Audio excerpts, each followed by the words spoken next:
കൊല്ലങ്കോട് പാടമൊക്കെ കണ്ടതിന് ശേഷം ഞങ്ങൾ പോയത് ചെറിയൊരു ചായ കുടിക്കാണ്. ചായ കുടിയൊക്കെ കഴിഞ്ഞ് നേരെ പോയത് ഒരു അമ്പലത്തിലേക്കാണ്. ചിങ്ങഞ്ചിറ പ്രകൃതി ക്ഷേത്രം.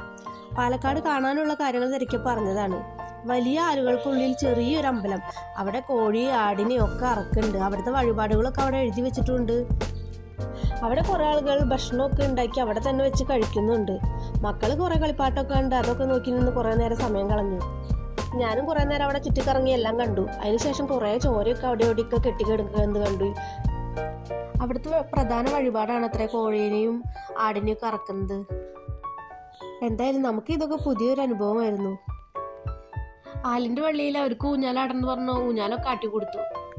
നന്ദുട്ടന് കളിപ്പാട്ടം വാങ്ങിക്കണം എന്നൊക്കെ ഉണ്ടായിരുന്നു. വാങ്ങിയിട്ട് കുറച്ച് നാളായിട്ടുള്ള കാരണം വാങ്ങിയൊന്നുമില്ല. കുറെ ആൾക്കാർ ഫാമിലിയായി വന്ന് ഫുഡൊക്കെ ഉണ്ടാക്കി കഴിക്കുന്നുണ്ട്.